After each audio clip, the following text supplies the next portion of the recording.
नमस्ते। चलिए फटाफट देखते हैं कि सीधी रेखा में एक समान त्वरण या कांस्टेंट एक्सेलरेशन वाले सवालों को हल करने के लिए आपको शुरू में क्या क्या पता होना चाहिए। अच्छा, ये जानकारी काइनेमैटिक्स की दो आम मिसालों से ली गई है, मतलब जहां हम चीज़ों की गति को समझते हैं।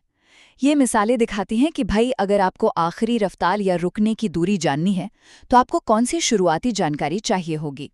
तो सबसे पहली बात, अगर आपको ये जानना है कि कोई चीज़ सीधी लाइन में चलते हुए कुछ देर बाद कितनी तेज हो जाएगी या कितनी दूर चली जाएगी, तो आपको आमतौर पर तीन चीजें पता होनी चाहिए। एक, उसकी शुरुआती रफ्तार क्या थी। दो, उसका त्वरण क्या था, मतलब उसकी रफ्तार किस एक जैसे दर से बढ़ या घट रही थी। और तीन, ये सब कितने समय तक हुआ। बस इन तीनों से आप अंतिम रफ्तार और तय की गई दूरी निकाल सकते हैं।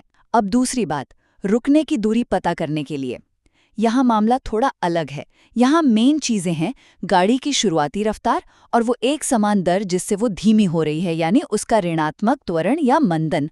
और मजे की बात यह है कि यहाँ आपको टाइम जानने की जरूरत ही नहीं पड़ती, बस शुरुआती रफ्तार और धीमे होने की दर काफी है।